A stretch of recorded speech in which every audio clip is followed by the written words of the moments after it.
Bom dia. 2 Samuel, capítulo 21, versículo 15.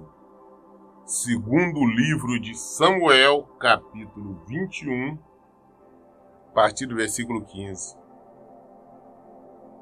Houve ainda uma outra guerra dos filisteus contra Israel. E o rei Davi desceu com a sua guarda, combater os filisteus, e Davi ficou exausto. Ora, havia um grande guerreiro conhecido como Isbi-Benob, um dos descendentes dos gigantes de Rafa, que prometera matar Davi. A ponta de bronze da lança de Isbi-Benob pesava cerca de 4 quilos, e além disso ele estava armado com uma grande espada nova.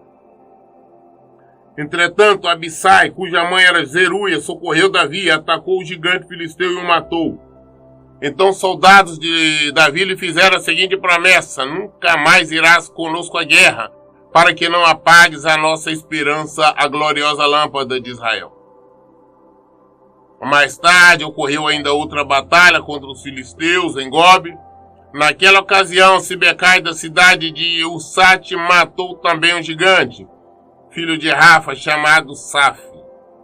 Ainda em Gobe, noutro embate contra os filisteus, Elana, filho de Jaaré, Orejim, Tecelão, Jair de Belém, matou Lami, o irmão de Golias de Gate, que possuía uma lança cuja haste parecia uma lançadeira de tecelão.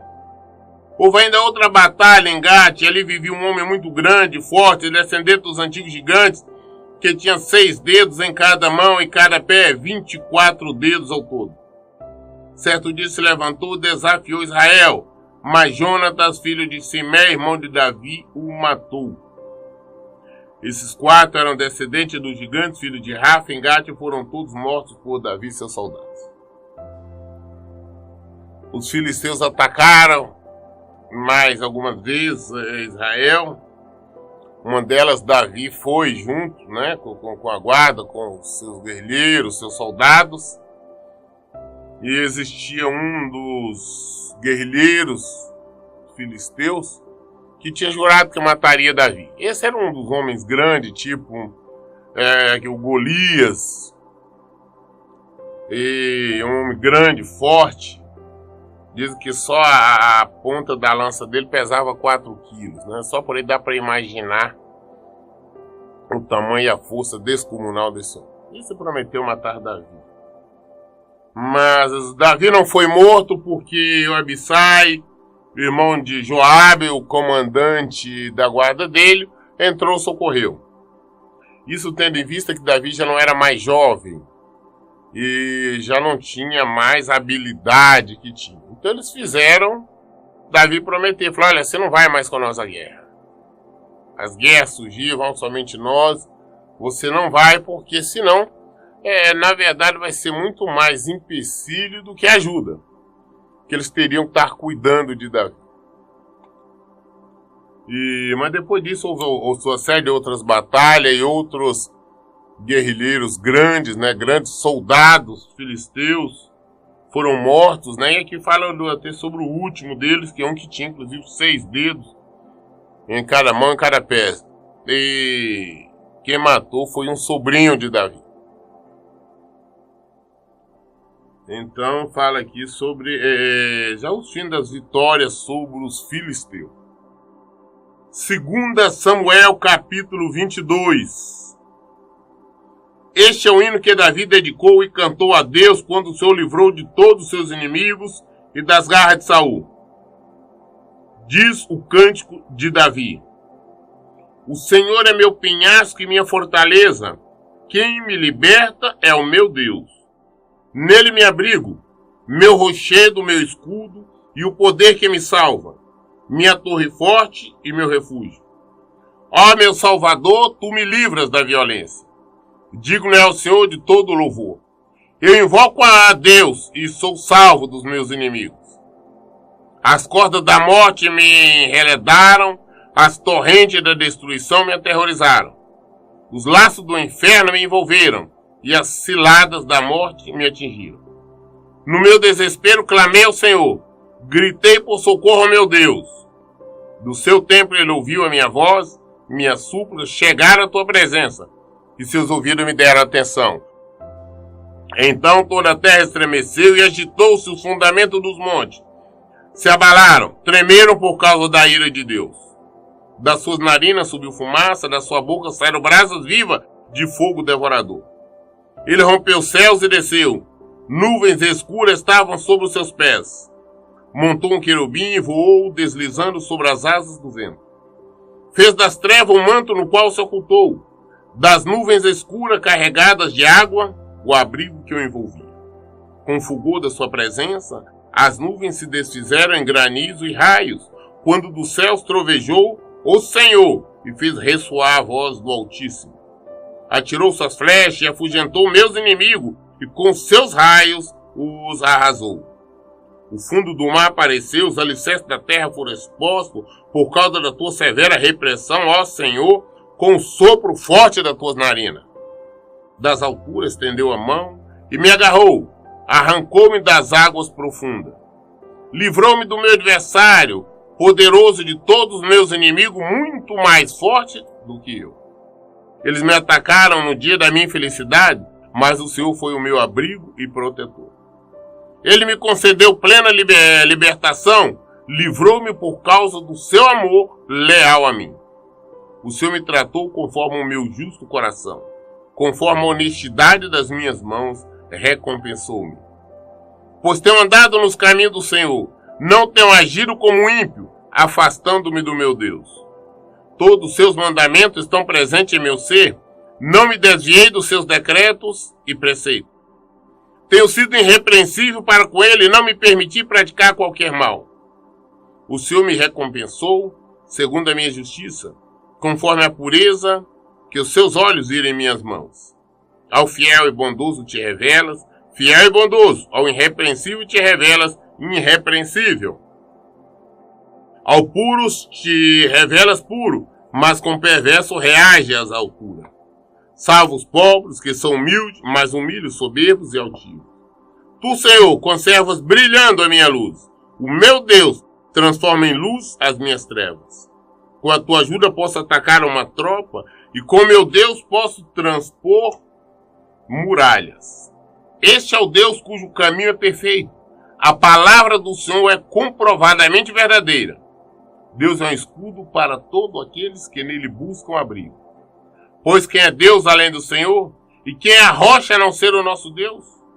O Senhor é o Deus que me reveste de poder e faz o meu caminho perfeito. Torna meus pés ágeis como o da corça, sustenta-me firme nas alturas.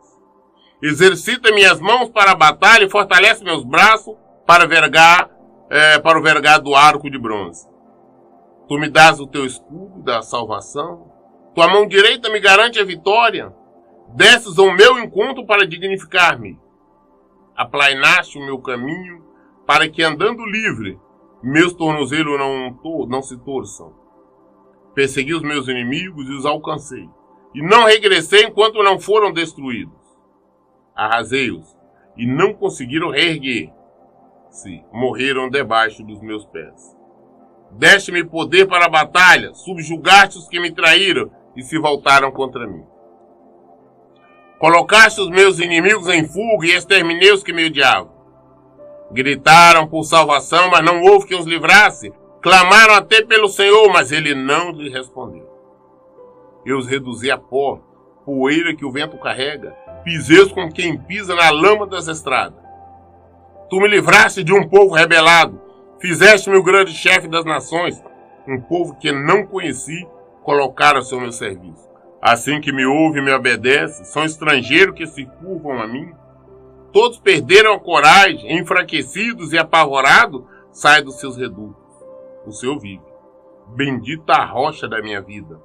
Exaltado seja o Deus, o meu Salvador. Este é o Deus que, pelo meu bem, executou vingança e que faz as nações me servirem. Tu me salvaste dos meus inimigos. Sim, fizeste-me vencer os meus adversários, e dos meus agressores violentos me livraste. Por isso eu te bendirei Entre todas as nações, ó Senhor, cantarei louvores ao teu santo nome. Deus dá grandes vitórias ao rei, ao seu rei, e age por seu ungido com amor fiel por Davi e por toda a sua descendência para sempre. E aqui tudo foi um cântico, uma espécie de um salmo que Davi fez para o Senhor. Né? Isso aqui está mais ou menos similar ali ao Salmo 51. Então não tem outra coisa. Nós sabemos que Davi foi um dos que mais escreveram salmos. Né? O seu filho Salomão escreveu 2, mas ele foi um dos que mais escreveram salmos. E aqui foi um dos cânticos, ele sempre fazia um cântico de acordo com a cultura, né? Daquela época e daquele povo. 2 Samuel, capítulo 23. Samuel 23. Foram estas as últimas palavras de Davi, oráculo de Davi, filho de Jessé. Diz o homem que foi exaltado, ungido do Deus de Jacó, o amado salmista de Israel. O Espírito de Deus falou por meu intermédio, sua palavra esteve em minha língua. O Deus de Jacó comunicou a sua vontade, a rocha de Israel me revelou. Quem governa o povo com justiça, quem governa a gente sob o temor de Deus. É como a luz da alvorada ao nascer do sol, no amanhecer sem nuvens. É como os primeiros raios do sol, depois da chuva que faz crescer as plantas da terra. Sim, a minha dinastia está em perfeita harmonia com Deus. Ele estabelece uma aliança eterna comigo, firmada e garantida em todos os ângulos. Sem dúvida me conduzirá ao sucesso em tudo e me proporcionará todos os desejos do meu coração. No entanto, os perversos serão cortados e lançados fora como espinho que não são reunidos com as mãos. Quem os deseja tocar faz uso de alguma ferramenta de ferro ou cabos de madeira da lança. Os espinhos serão todos completamente queimados onde quer que estejam. Como nós falamos, Davi foi um poeta, né? Ele fez inúmeros cânticos, inúmeros salmos. E isso também passou, né, para o filho. Você vê que Salomão, filho dele, depois não escreveu o livro de Eclesiastes, escreveu o livro de Provérbios, além de ter escrito também alguns salmos, 2, para ser mais preciso. E escreveu Cantares de Salomão. Então é mais ou menos igual o pai. O pai escreveu muitos salmos, muitos cânticos, como nós vemos. Isso aqui foi mais um dos últimos dele. Este, pois, são o nome dos principais guerreiros de Davi. José-Baseb, o Taquemonita. Este foi o líder do conhecido grupo Os Três. E armados apenas de uma lança, enfrentou 800 inimigos e os matou em uma batalha. Depois dele, Eleazar ben Dodó. Ou seja, Eleazar, filho de Dodó, neto de Aoi, um dos 3 guerrilheiros que estavam com Davi quando desafiaram os filisteus, que havia se juntado para a guerra enquanto o povo de Israel se retirava. Ele se manteve firme e lutou bravamente contra os filisteus até que a sua mão adormeceu e ficou grudada à espada. Naquele dia, Deus operou portentosa vitória e o exército retornou onde Eleazar estava, mas somente para se apoderar dos despojos de guerra. Depois dele, Samá, filho de Agé, de Ará. Os filisteus reuniram-se na cidade de Lei, onde havia um terreno todo plantado com lentilhas, e as tropas israelitas fugiram dos filisteus. Contudo, Samá ficou no meio daquela plantação, defendeu-a e massacrou os filisteus. E Deus concedeu-lhe uma grande vitória. Quando estava chegando o tempo da colheita de 3 do conhecido batalhão, os 30, desceram até a caverna de Adulão, onde Davi estava refugiado, enquanto um bando de filisteus acampava no vale do Refaim, dos gigantes. Nessa época, Davi se encontrava em seu refúgio forte. Um grupo de filisteus estava na cidade de Belém. E Davi expressou assim seu grande desejo: quem me dera beber um pouco d'água que brota da cisterna que está junto à porta de Belém? Então aqueles 3 valentes romperam pelo acampamento dos filisteus, tiraram a água do poço que fica próximo à porta da cidade de Belém e levaram-na a Davi. Entretanto, ele preferiu não bebê-la, mas derramou-a como uma libação, uma oferta diante de Deus, e declarou: que me livre Deus de beber desta água. Seria como beber o sangue dos amigos que arriscaram a vida para trazê-la a mim. E por este motivo, Davi recusou-se a beber aquela água. Foram estes, portanto, os feitos dos 3 guerrilheiros, conhecidos como os 3. Abissai, irmão de Joabe, o filho de Zeruia, era o chefe do batalhão dos 30. Certa ocasião, com sua lança, matou 300 soldados, tornando-se tão famoso quanto os 3. Ele foi mais notável que todo o batalhão dos 30 e tornou-se o chefe do grupo, mas nunca chegou a ser tão famoso quanto os 3. Ele foi mais notável que todo o batalhão... Ele foi mais notável que todo o batalhão dos 30 e tornou-se o chefe do grupo, mas nunca chegou a ser tão famoso quanto os 3. Benaia, filho de Joiada, era um valoroso soldado que realizou grandes feitos de coragem e lealdade. Matou 2 dos melhores guerrilheiros de Moabe e no tempo da neve desceu numa caverna e matou um leão. Matou também um jipe, um homem alto e forte. Ele tinha uma lança na mão, mas Benaia o atacou com um cajado, arrancou-lhe a lança das mãos e o liquidou com sua própria arma.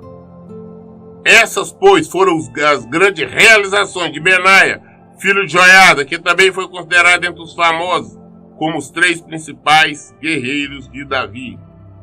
Recebeu mais honras e homenagem do que qualquer soldado do grupo dos 30, contudo jamais se igualou aos 3, mas Davi lhe confiou o comando da sua guarda pessoal. Entre os 30, era contado Azael, o irmão de Joabe, Elanã, filho de Dodó, de Belém, Samá e Elica de Arode, Eles de Pelete, Ira, filho de Iques, de Tecoa, Abiezer de Anatote, Mebunai de Usate, Zalmon de Aoi, Maarai de Netofate, Eleb, filho de Baná, de Netofate, Itai, filho de Ribai, de Gibeá, de Benjamim, Benaia de Piratom, Idai dos ribeiros de Gaás, Avil Valon, o Arvatita, Asmavete de Baurim, Eliaba de Salmão, os filhos de Jacém, Jonathan, o filho de Sama, o Aratita, Ararita, Elifete, o filho de Asbe, de Maaca, Eliã, filho de Aitof, o Gilonita, Resrai de Carmelo, Parai de Arabe, Igal, filho de Natã, de Zobá, o filho de Agade, Zeleb de Amon, Naarai de Beerote, o escudeiro de Eova ben Seruia, Joab, filho de Zeruia, Ira de Gareb de Jati, e o hitita Urias. Houve, portanto, 37 guerrilheiros famosos ao todo.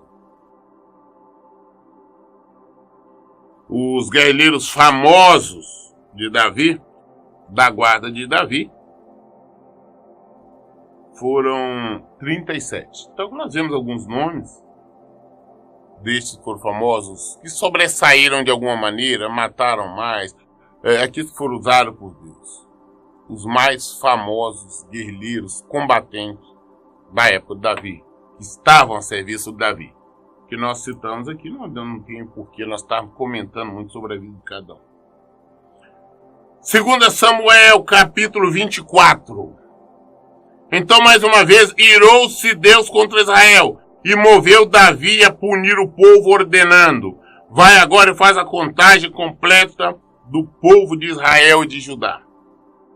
E acrescentou o rei a Joabe: comandante do exército que estava com ele: percorrei, pois, todas as tribos de Israel, de Dan a Berseba, e fazer o recenseamento de toda a população, a fim de que eu saiba exatamente quantos somos. E Joabe respondeu: rei, multiplicai Deus, teu Deus, o povo 100 vezes mais do que agora, de sorte que os olhos do Senhor, meu rei, o contemplem. Mas por que teria o Senhor, meu rei, tal desejo?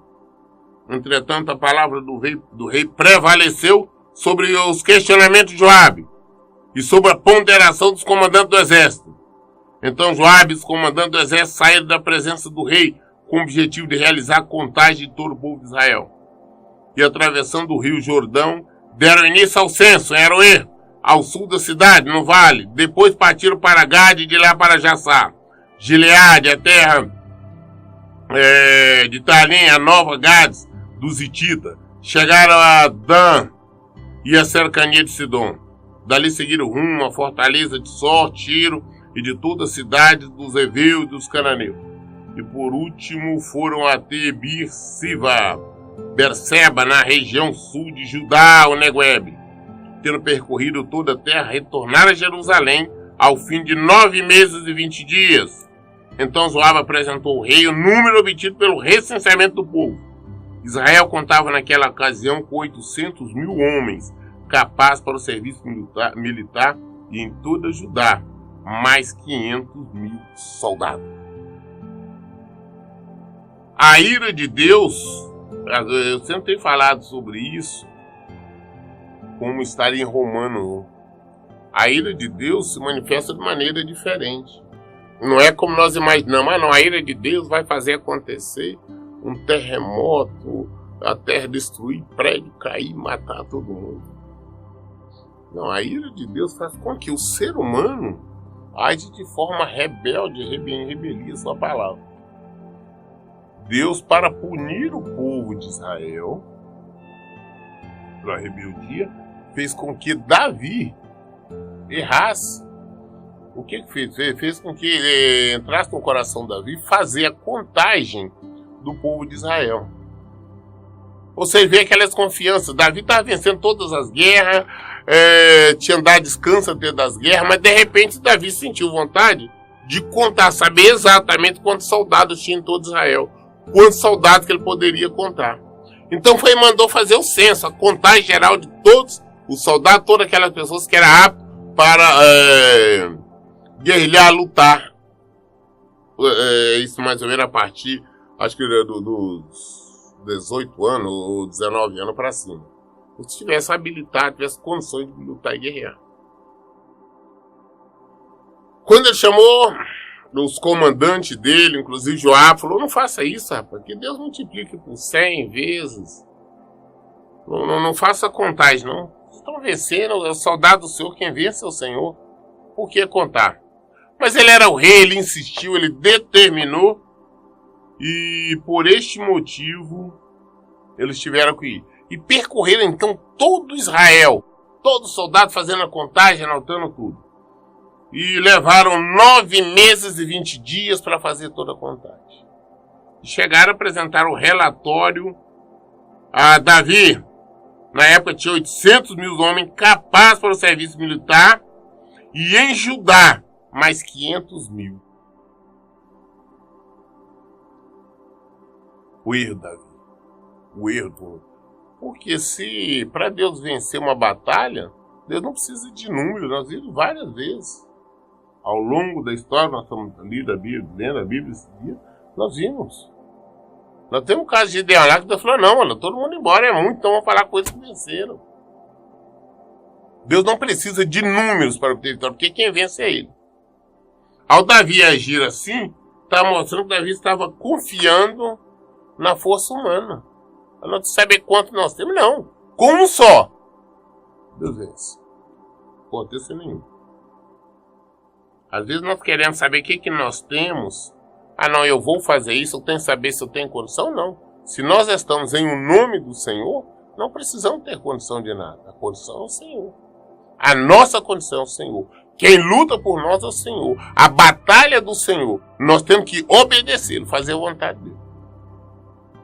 Quando nós estamos buscando nos firmar na nossa lógica, no nosso entendimento, para mim obter essa vitória, eu tenho que ter isso, eu tenho que ter aquilo, eu tenho que fazer assim ou assado, nós não estamos confiando no Senhor. Entregar nas mãos do Senhor é realmente confiar. Não, mas eu tenho que trazer, eu tenho que fazer. Não, para Deus você não tem que fazer nada. Se eu não tiver isso, Deus não vai fazer. Deus não vai agir. Eu tenho que fazer, não. Entrega na mão. Depois de contar o povo, o coração de Davi sentiu remorso e confessou a Deus: cometi um grande pecado. Agora, ó Deus, perdoa este erro do teu servo, porque tomei uma atitude absolutamente insensata.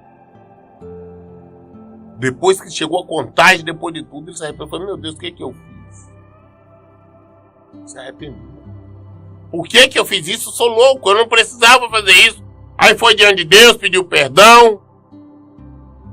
Mas ele já tinha cometido o erro. Já tinha errado. Às vezes nós também temos hábito. Nós erramos, fazemos, agimos dessa forma. Senhor, agora me perdoa, nos arrependemos. Deus perdoa. Mas o que nós plantarmos, nós vamos colher. Nós vamos ver a colheita da vida. Quando ao raiar da manhã, Davi se levantou, o Senhor já havia comunicado a Gade, o vidente e profeta, a serviço de Davi esta palavra. Vai, diz a Davi, assim diz Deus, eu te ofereço 3 opções de castigo. Escolhe uma delas, e eu executarei em punição por tua falta. Então Gade correu à presença de Davi e lhe declarou: que preferes que te aconteça? Que 3 anos de fome caia sobre sua terra? Que caminhes 3 anos fugindo dos teus inimigos? Que te perseguirão implacavelmente? Ou 3 dias de praga sobre a tua terra e teu povo? Reflete bem e decida que resposta devo apresentar diante daquele que me enviou. Quando Davi levantou, Deus já tinha falado para o Gade, o profeta. Falou: olha, vai lá e fala com Davi. Ele errou, ele pecou. Para ele escolher. O que eu vou dar para ele 3 opções. 3 opções de castigo que Deus deu para Davi. Quem prefere? 3 anos de fome. 3 anos de fome total sobre Israel. Ele era o rei, né?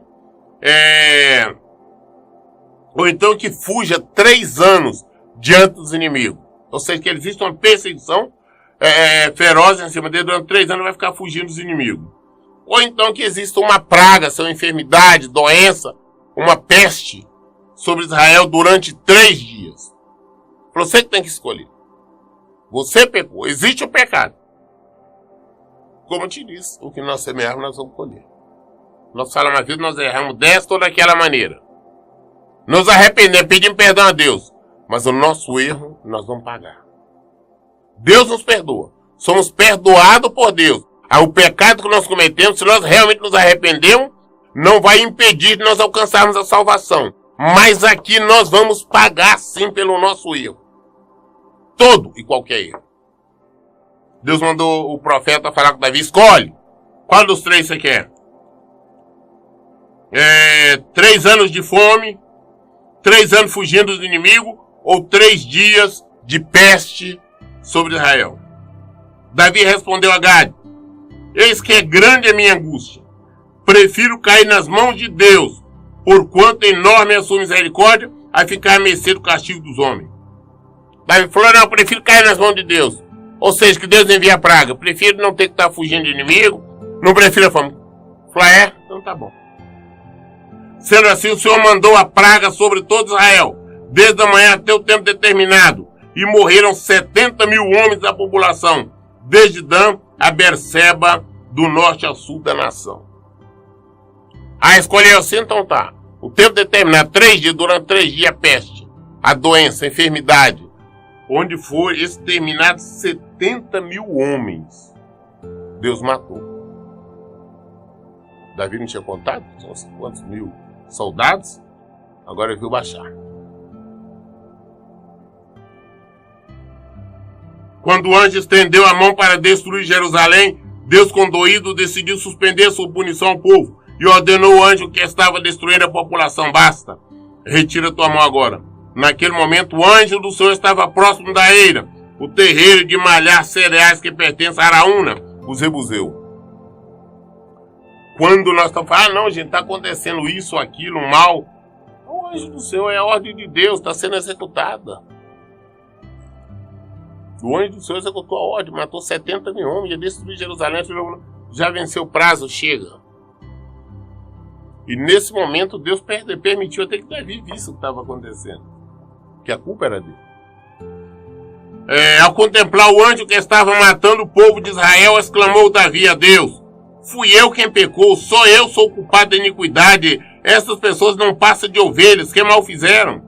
Venha, pois, sobre mim o teu castigo e sobre a minha família a tua correção. Nesse mesmo dia veio Gade à presença de Davi e lhe orientou: sobe e ergue um altar a Deus na eira de Araúna, o Zebuseu. Sem demora subiu Davi, segundo as instruções de Gade, como Deus lhe ordenara. E assim que Araúna viu o rei e seus soldados dirigindo-se ao seu encontro, saiu e prostrou-se perante o rei, rosto rente ao chão, e declarou: o que desejas, meu senhor? O rei de teu servo. E Davi respondeu: adquiri-te este terreiro e edificar nele um altar por meio da minha gente. Então, mais uma vez, o Gade, o profeta, vem e fala: olha, Deus falou para você subir, você fazer um altar, oferecer um holocausto para ele lá em cima, lá no terreno do Araúna, lá onde você viu o anjo do Senhor. Então Davi imediatamente foi, e quando estava chegando próximo nesse Zebuseu, a Araúna, né? O Zebuseu, então, ele veio, né, todo com medo, pensou que Davi queria alguma coisa, até brigar, matá-lo. Ele falou: o que você deseja? Ele falou: vim para comprar esse terreno seu para mim fazer um oferecimento, fazer um sacrifício a Deus. Então declarou Araúna a Davi: que o Senhor meu rei a tome para si sem pagamento e ofereça em sacrifício como te aprover. Eis aqui também os bois para o holocausto, o sacrifício totalmente queimado, e o debulhador e o jugo dos bois, a lenha. O servo do Senhor meu rei, tudo entrega de boa vontade ao rei. E concluiu Araúna: que Deus, o teu Deus, aceite a tua oferta. Contudo o rei replicou a Araúna: não, eu faço questão de comprar a tua eira por preço justo, pois não quero oferecer a Deus, meu Deus, holocausto que não me custa em nada. E Davi pagou pela aquisição do terreiro e dos bois 50 peças de prata. E Davi construiu-lhe um altar a Deus e lhe ofertou holocausto e sacrifício de paz em comunhão. Em seguida Deus demonstrou seu amor leal para com o povo, aceitando as súplicas em favor da terra, e extinguiu-se toda a praga que assolava Israel naqueles dias. Então ele sobe lá na Araúna. Araúna questiona ele com medo. Falou: não, só vim comprar o terreno aqui.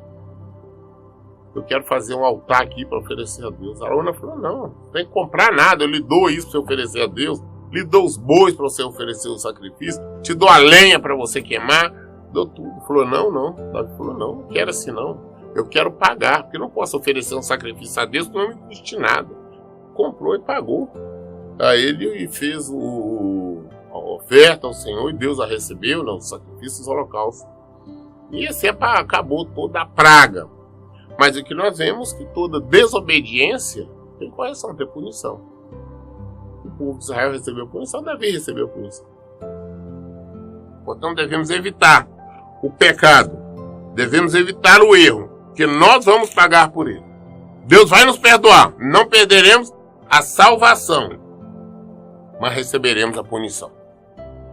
Nós concluímos hoje o livro de 2 Samuel. E querendo Deus, amanhã nós vamos estar iniciando o primeiro livro de Reis, 1 Reis. Então concluímos do segundo livro do profeta Samuel. Claro que nós não estamos fazendo pregações, estamos lendo, procurando fazer uma leitura mais esclarecedora. Mas qualquer dúvida, nós temos que buscar na palavra. Ela nos dá esclarecimento. Ela é luz. Por isso eu sempre digo: leia, pratique a Bíblia. Que Deus abençoe. Tenha um bom dia.